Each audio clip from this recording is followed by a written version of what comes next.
जय श्री राम दोस्तों। आप सभी का फिर से स्वागत है एक और नई कथा के साथ। और मैं भगवान से प्रार्थना करता हूं कि आप और आपका परिवार हमेशा स्वस्थ रहे, मस्त रहे। तो दोस्तों, आज की कथा है शनिदेव की रहस्यमयी चाल और तेल चढ़ाने का रहस्य।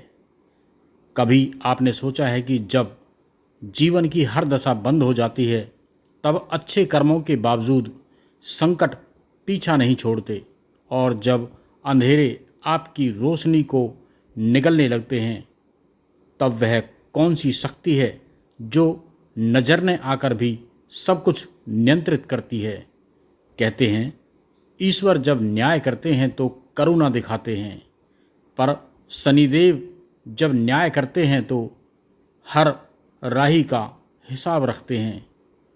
उनकी चाल इतनी धीमी है, उतना ही गहरा होता है उनका प्रभाव।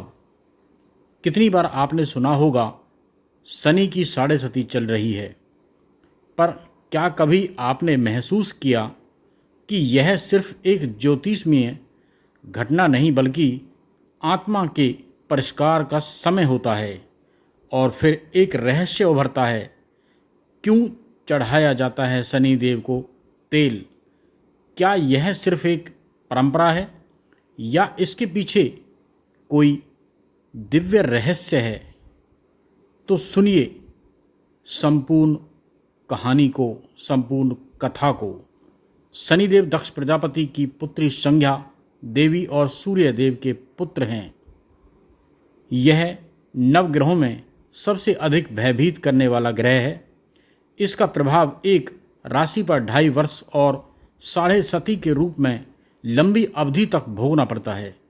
शनिदेव की गति अन्य सभी ग्रहों से मंद होने का कारण इनका लंगड़ा कर चलना है। वे लंगड़ा कर क्यों चलते हैं, इसके संबंध में सूर्य तंत्र में एक कथा है। एक बार सूर्यदेव का तेज सहन न कर पाने की वजह से संज्ञा देवी ने अपने शरीर से अपने जैसी ही एक प्रतिमूर्ति तैयार की और उसका नाम स्वर्णा रखा। उसे आज्ञा दी कि तुम मेरी अनुपस्थिति में मेरी सारी संतानों की देख रेख करते हुए सूर्यदेव की सेवा करो और पत्नी का सुख भोगो। ये आदेश देकर वह अपने पिता के घर चली गई। स्वर्णा ने भी अपने आप को इस तरह ढाला कि सूर्यदेव भी ये रहस्य न जान सके। इस बीच सूर्यदेव से स्वर्णा को 5 पुत्र और 2 पुत्रियां हुईं। स्वर्णा अपने बच्चों पर अधिक और संज्ञा की संतानों पर कम ध्यान देने लगी। एक दिन संज्ञा के पुत्र शनि को तेज भूख लगी तो उसने स्वर्णा से भोजन मांगा। तब स्वर्णा ने कहा कि अभी ठहरो, पहले मैं भगवान को भोग लगा लूं और तुम्हारे छोटे भाई बहनों को खिला दूं, फिर तुम्हें भोजन दूंगी। ये सुनकर शनि को क्रोध आ गया और उन्होंने माता को मारने के लिए अपना पैर उठाया। तो स्वर्णा ने शनि को श्राप दिया कि तेरा पांव अभी टूट जाए। माता का श्राप सुनकर शनि देव डरकर अपने पिता के पास गए और सारा किस्सा कह सुनाया। सूर्यदेव तुरंत समझ गए कि कोई भी माता अपने पुत्र को इस तरह श्राप नहीं दे सकती, इसीलिए उनके साथ उनकी पत्नी नहीं कोई और है। सूर्यदेव ने क्रोध में आकर पूछा कि बताओ तुम कौन हो? सूर्य का तेज देखकर स्वर्णा घबरा गई और सारी सच्चाई उन्हें बता दी। तब सूर्यदेव ने शनि को समझाया कि स्वर्णा तुम्हारी माता नहीं लेकिन माँ समान है, इसीलिए उनका दिया श्राप व्यर्थ तो नहीं होगा, परंतु यह इतना कठोर नहीं होगा कि टांग पूरी तरह से अलग हो जाए। हाँ, तुम आजीवन एक पांव से लंगड़ा कर चलते रहोगे। शनिदेव पर तेल क्यों चढ़ाया जाता है, इस संबंध में आनंद रामायण में एक कथा का उल्लेख मिलता है। जब भगवान राम की सेना ने सागर सेतु बांध लिया तब राक्षस इसे हानि न पहुंचा सके। उसके लिए पवन सुत हनुमान को उसकी देखभाल की पूरी जिम्मेदारी सौंपी गई। जब हनुमान जी शाम के समय अपने इष्ट देव राम के ध्यान में मगन थे, तभी सूर्यपुत्र शनि ने अपना काला कुरूप चेहरा बनाकर क्रोधपूर्वक कहा, हे वानर, मैं देवताओं में शक्तिशाली हूँ, शनि हूँ। सुना है तुम बहुत बलशाली हो। आंखें खोलो और मुझसे युद्ध करो। मैं तुमसे युद्ध करना चाहता हूँ।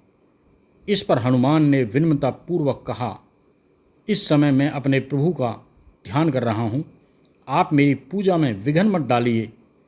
आप मेरे लिए आदरणीय हैं। कृपया करके यहाँ से चले जाइए। जब शनि लड़ने पर उतर आए तो हनुमान जी ने शनि को अपनी पूंछ में लपेटना शुरू कर दिया, फिर उसे कसना प्रारंभ कर दिया। जोर लगाने पर भी शनि उस बंधन से मुक्त न होकर पीड़ा से व्याकुल होने लगे और फिर हनुमान जी ने फिर सेतु की परिक्रमा शुरू कर दी। शनि के घमंड को तोड़ने के लिए पत्थरों पर पूंछ को झटका झटका दे देकर पटकना शुरू कर दिया। इससे शनि का शरीर लहूलुहान हो गया, जिससे उनकी पीड़ा बढ़ती गई। तब शनिदेव ने हनुमान जी से प्रार्थना की कि मुझे बंधन मुक्त कर दीजिए। मैं अपने अपराध की सजा पा चुका हूँ, फिर मुझसे ऐसी गलती नहीं होगी।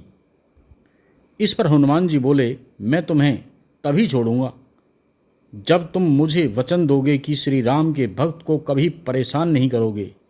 यदि तुमने ऐसा किया तो मैं तुम्हें कठोर दंड दूंगा। शनि ने गिड़गिड़ाकर कहा, मैं वचन देता हूँ कि कभी भूल कर भी आपके और श्री राम के भक्त की राशि पर नहीं आऊँगा। आप मुझे छोड़ दें। तब हनुमान ने शनिदेव को छोड़ दिया। फिर हनुमान जी से शनिदेव ने अपने घावों की पीड़ा मिटाने के लिए तेल मांगा।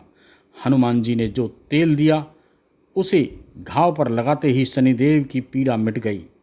उसी दिन से शनिदेव को तेल चढ़ाया जाता है, जिससे उनकी पीड़ा शांत हो जाती है और वे प्रसन्न रहते हैं। तो दोस्तों, आपको ये कथा अच्छी लगी हो, पसंद आई हो, तो इसे ज़्यादा से ज़्यादा लोगों में शेयर करें। और आपने मेरे चैनल को अभी तक सब्सक्राइब नहीं किया हो तो इसे सब्सक्राइब कर लें और जानें हमारे सनातन धर्म की संपूर्ण सच्ची कहानी और कथाओं के बारे में। तो फिर मिलते हैं एक और नई कथा लेकर। जब तक के लिए जय श्री राम।